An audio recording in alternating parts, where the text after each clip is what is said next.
السلام علیکم ناظرین، سیاست ٹی وی کے عالمی خبرنامہ میں آپ کا خیر مقدم ہے۔ میں ہوں جسیم نظامی۔ آئیے سب سے پہلے ڈالتے ہیں سرخیوں پر ایک نظر۔ امریکہ میں پہلا صدارتی مباحثہ، بائیڈن کا عمر مباحثے میں خراب کارکردگی کا اعتراف، تاہم ٹرمپ کو ہرانے کے لیے پرعزم۔ ہندوستان میں اقلیتوں پر ظلم، امریکی رپورٹ کو ہندوستان نے کر دیا مسترد، کہا ملک میں سب کے ساتھ یکساں سلوک ہے ہندوستان کی شان۔ بولیویا میں حکومت خلاف سازش کا الزام صدر پر ہی آ گیا، بغاوت کے الزام میں گرفتار فوجی جنرل نے صدر کو بغاوت کا ماسٹر مائنڈ قرار دیا۔ ایران کے صدارتی الیکشن میں کوئی امیدوار مطلوبہ اکثریت حاصل نہ کر سکا، دوبارہ ہوں گے الیکشن۔ اور شجاعیہ میں اسرائیلی فوج کی کارروائی سے مزید 60,000 فلسطینی بے گھر، غزہ میں قحط کی صورتحال۔ تو یہ تھی سرخیاں، خبر تفصیل سے۔ اقوام متحدہ کے ترجمان اسٹیفن ڈوجارک نے کہا کہ غزہ کے علاقے شجاعیہ میں اسرائیلی فوج کے حملوں کے بعد کم از کم 60,000 فلسطینی بے گھر ہو گئے۔ ترجمان اقوام متحدہ کے مطابق غزہ کے علاقے المواسی میں بھی اسرائیلی فوج کی کارروائیوں میں 5,000 فلسطینی بے گھر ہو گئے، جبکہ کئی افراد زخمی ہوئے ہیں۔ یون ادارہ برائے فلسطینی پناہ گزین کے مطابق غزہ کے فلسطینی تباہ شدہ عمارتوں اور کیمپوں میں رہ رہے ہیں، جس میں غزہ میں کیمپوں کے قریب گندگی کے ڈھیر والے حالات ناقابل برداشت ہیں، اور غزہ میں قحط شدت اختیار کر رہا ہے، جبکہ بیماریوں کے خطرات بھی بڑھ رہے ہیں۔ واضح ہے کہ 7 اکتوبر سے جاری اسرائیلی بربریت میں اب تک کم از کم 38,000 فلسطینی شہید ہو گئے اور 86,000 سے زیادہ زخمی ہو چکے ہیں۔ ادھر ہندوستان نے امریکی رپورٹ کو مسترد کر دیا، جس میں الزام لگایا گیا ہے کہ ہندوستان میں اقلیت محفوظ نہیں ہے۔ وزارت برائے خارجہ کے ترجمان نے میڈیا کانفرنس سے خطاب کرتے ہوئے امریکی رپورٹ کو گمراہ کن قرار دیا۔ وزارت ترجمان رندھیر جیسوال نے کہا ہے کہ امریکہ میں جلد صدارتی انتخابات ہونے والے ہیں، ایسے میں اس رپورٹ کو ہم نہیں مانتے۔ آئیے سنتے ہیں ہندوستانی ترجمان کا یہ بیان۔ Freedom for 2023. As in the past, the report is deeply biased, lacks understanding of India's social fabric, and is visibly driven by vote bank considerations and a prescriptive outlook. We therefore reject it. The exercise itself is a mix of imputations, misrepresentations, selective usage of facts, reliance on biased sources, and a one-sided projection of issues. This extends even to the depiction of our constitutional provisions and duly enacted laws of India. It has selectively picked incidents to advance a preconceived narrative as well. In some cases, the very validity of laws and regulations are questioned by the report, as are the right of legislatures to enact them. The report also appears to challenge the integrity of certain legal judgments given by Indian courts.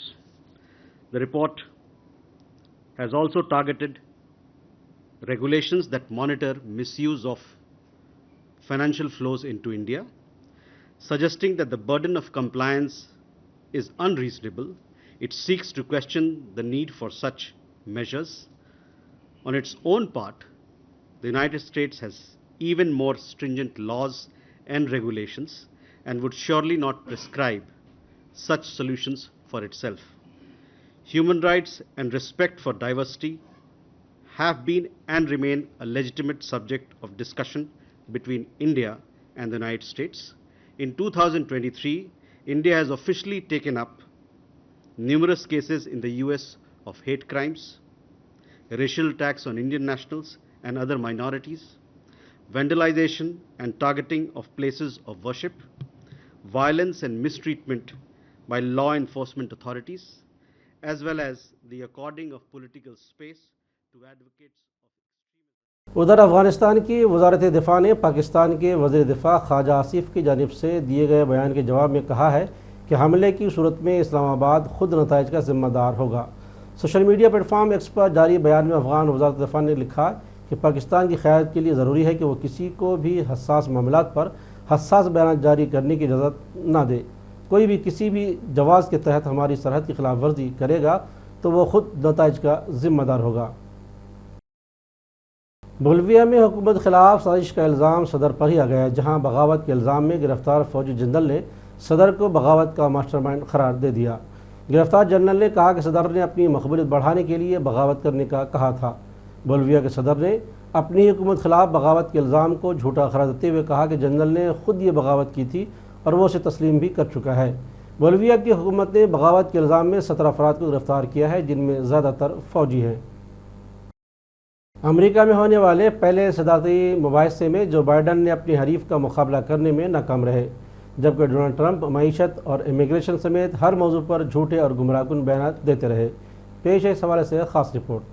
امریکی صدر Joe Biden نے کہا ہے کہ نومبر میں ہونے والے انتخابات میں ریپبلکن امیدوار ٹرمپ کو ہرانے کا ارادہ رکھتے ہیں۔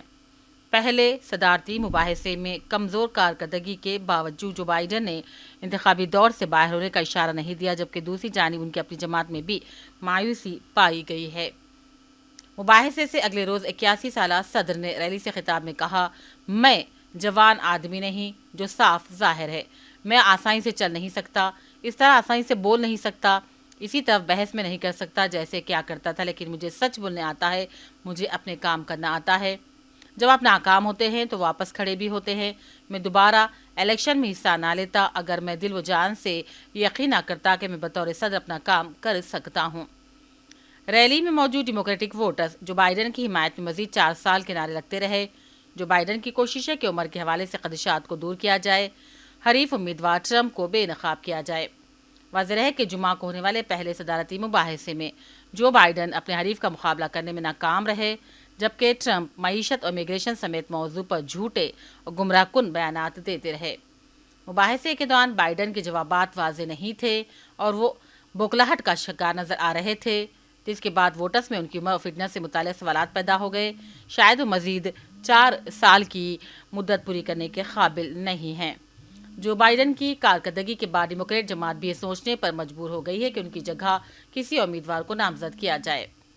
صدر بائیڈن کی صدارتی مہم کے ترجمان مائیکل ٹائلر نے اس تاثر کو رد کر دیا اور کہا، ایسے امیدوار کا چناؤ جو ملک کے مستقبل کے حوالے سے برا ویژن رکھتا ہو ایک بری راہ سے بہتر ہے۔ خدشات کے باوجود پارٹی کے سینئر رہنماؤں بشمول سابق صدور بل کلنٹن اور اوباما نے جو بائیڈن کی حمایت میں بیانات جاری کیے۔ اوباما نے social media platform X پر مباحثے کے حوالے سے لکھا، کبھی کارکردگی خراب ہوتی ہے، لیکن اس الیکشن میں ہمارے پاس چوائس ہے، ایک ایسا شخص جس نے ساری زندگی عام لوگوں کے لیے لڑا اور ایک جسے صرف اپنی فکر ہے۔ تاہم امریکی اخبار نیو یارک ٹائمز کا ایڈیٹوریل بورڈ جس نے 2020 میں جو بائیڈن کی حمایت میں بیان جاری کیا تھا، مباحثے کے بعد ان انتخابی مقابلے سے باہر ہونے کا کہا تاکہ ڈیموکریٹ پارٹی کسی امیدوار کے ساتھ ٹرمپ کو شکست دے سکے۔ ایڈیٹوریل بورڈ نے لکھا، بائیڈن صاحب کی عوام کے لیے اب سب سے بڑی خدمت یہ ہوگی کہ وہ اعلان کر دے کہ انتخابات میں حصہ نہیں لیں گے۔ بیورو رپورٹ، سیاست ٹی وی۔